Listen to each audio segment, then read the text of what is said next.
There's a version of Hollywood that nobody in the industry likes to talk about. The version where the suits upstairs quietly decide that a star has gotten too expensive, too vocal, or simply too inconvenient, and then systematically dismantle everything that person worked years to build. You've seen it happen on your screen without realizing it. One week, your favorite character is front and center. The next, they've been shipped off to Africa, killed in a car accident nobody saw coming, or quietly retired between seasons with zero explanation. What you were never told is what happened in the rooms you couldn't see. Before we get into it, if you love classic TV and the real stories behind the shows you grew up watching, hit that subscribe button and drop a like. It costs you 3 seconds. These stories took considerably longer to dig up. Now let's talk about the stars Hollywood chewed up and spat out, and the machine that kept running without missing a beat. We're starting with a case so absurd it almost sounds invented. Valerie Harper, the only actor in television history to get fired from her own show, the one that literally had her name in the title. Valerie premiered in 1986 and clicked almost immediately. A young Jason Bateman played her son. The ensemble was tight. The ratings were solid. Everything pointed toward a long, comfortable run. And then Harper made the mistake of asking to be compensated like someone whose name was on the marquee. She wanted a salary increase and a cut of the syndication profits, the back-end money studios quietly pocket while the people who built the show see nothing. The producers said no. Harper pushed back. She was fired. Her character was killed in an off-screen car accident, one of the coldest power moves in network television.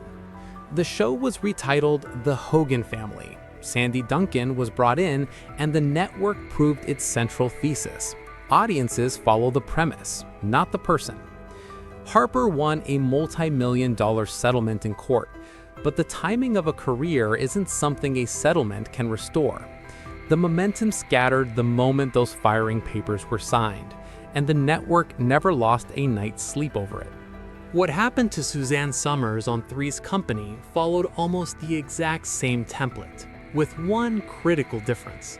Somers didn't just ask for more money, she asked for something far more dangerous in 1970s Hollywood: equality. By season 5, she was one of the most recognizable faces on American television, and she found out her co-star John Ritter was earning roughly 5 times what she was making per episode. So she asked for parity, not a bonus, not an ego-driven windfall. Equal pay for equal work. The network's response was swift and deliberately humiliating. They wrote her character out of all but a handful of scenes per episode, forcing her to deliver lines over the phone while the rest of the cast filmed on set without her. A woman who had helped build a top-rated show into a cultural phenomenon was literally phoning in cameos as punishment for asking to be paid fairly. The message to every actor watching was clear: know your place. The fallout cost her relationships with co-stars Joyce DeWitt and John Ritter for decades. She and Ritter only reconciled months before his sudden death in 2003. The network got exactly what it wanted. The show continued, and Somers spent years rebuilding, eventually turning the Thigh Master into a business empire that made everyone who underestimated her look ridiculous. But the main story is what the industry chose to do the moment she stopped being convenient. Not every departure was about money. Sometimes the star's only crime was caring too much about what the show was actually saying. John Amos joined Good Times in 1974 as James Evans Sr., and for the first few seasons, the show genuinely meant something. One of the first sitcoms to portray a Black American working-class family with honesty and complexity. Amos brought real gravity to the role. Then the network started leaning hard into J.J. Walker's catchphrases, the broader humor crept in, and the gritty authenticity that had made Good Times matter began getting sanded down into something safer. Amos objected, made his objections known, and was not quiet about his concern that the show was sliding into caricature. In 1976, his character was killed off between seasons, another off-screen car accident, the industry's preferred method of disposal during this era. Esther Roll, who played his wife, eventually walked out too.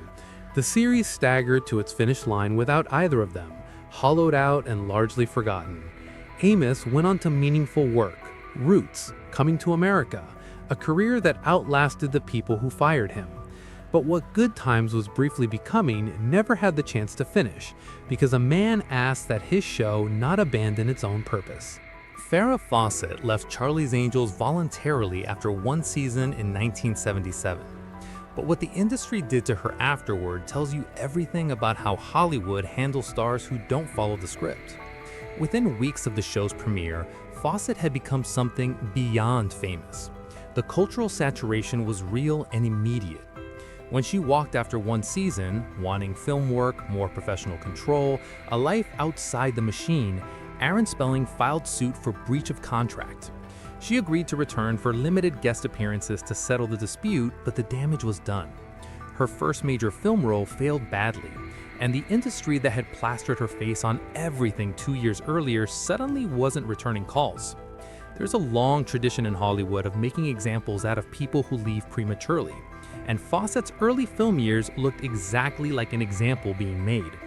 It wasn't until The Burning Bed in 1984, brutal, devastating, precisely executed, that the industry was forced to reckon with what it had been wasting. She passed away in 2009, and the tragedy isn't just a loss. It's the decade the industry spent making her fight for the right to be taken seriously. David Caruso never had to fight for that recognition. He demanded it immediately, loudly, and prematurely, and discovered the difference between leverage and hubris the hard way. NYPD Blue launched in 1993 and was groundbreaking from its opening episode. The Golden Globe came in Caruso's first season. And then his representatives went to the network with a demand that reportedly included $100,000 per episode, syndication cuts, and a perks package that made experienced Hollywood negotiators pause. The network declined. Caruso, convinced the momentum of that first season made him untouchable, walked. The show continued for another 11 seasons. Jimmy Smits stepped in, and many critics argued his Bobby Simone was every bit as compelling as Kelly had ever been. Meanwhile, Caruso's film career landed with a sound that echoed through empty theaters. Kiss of Death underperformed, Jade was a disaster, and the offers dried up. He eventually rebuilt through CSI Miami, which became a genuine phenomenon. But he got there the long way, through years of consequences he hadn't fully calculated when he handed in his notice. Michael J. Fox's story doesn't fit the usual template. No salary war, no ego, no miscalculation. He left Spin City in 2000 because his body was forcing a decision his career never would have made on its own. Spin City launched in 1996 and was a return to form for the Family Ties alum. Fox played fast-talking Deputy Mayor Mike Flaherty with the kind of razor-sharp comedic timing that looked effortless and wasn't. 4 Emmy nominations, 1 win, a show performing solidly in the ratings. By any measure, things were working. Behind the scenes, Fox had been managing a Parkinson's diagnosis since 1991, 9 years before the public knew. By the 4th season, the symptoms had become impossible to manage, alongside a weekly network production schedule. He announced his departure in 2000. The goodbye episodes were handled with more grace than most of this industry deserves credit for. Humor and heartfelt in equal measure, a send-off that felt earned rather than manufactured. And then there's Shelley Long, whose story contains every element of every other story on this list, except she made the choice entirely on her own terms. Cheers launched in 1982 and became one of the defining comedies of its era. Long's Diane Chambers was one of the great comedic creations of the decade. By 1987, the show was dominating ratings and winning Emmys, and she walked away from all of it. The reasons were real. Genuine tensions on set, a newborn daughter, ambitions the weekly grind had started to crowd out. She wasn't wrong to leave. The industry punished her for it anyway. Kirstie Alley stepped in and became beloved in her own right. Cheers kept winning. Long returned for the 1993 finale, gave Diane Chambers the bittersweet send-off she deserved, and watched the show she helped build receive its final bow without her name in the credits. She had been the architect of something that outlasted her involvement, and the building never waited for her to come back. Here's what connects 40 years of these stories. The networks and studios were never actually betting on the star. They were betting on the premise, the character, the slot in the schedule, the infrastructure. Sandy Duncan for Valerie Harper, Kirstie Alley for Shelley Long, Jimmy Smits for David Caruso. The machine has 100 ways to keep itself running, and the people who built it rarely appear in the acknowledgments. So the next time a character you love disappears from a show you've watched for years, and the explanation feels thin, and the goodbye feels rushed, somewhere in a room you'll never see, a decision was made about value and convenience that had nothing to do with the story you thought you were watching. That's always been the real show. It just doesn't air on television. If you want more of the stories behind the stories, subscribe and hit the notification bell. We'll be here.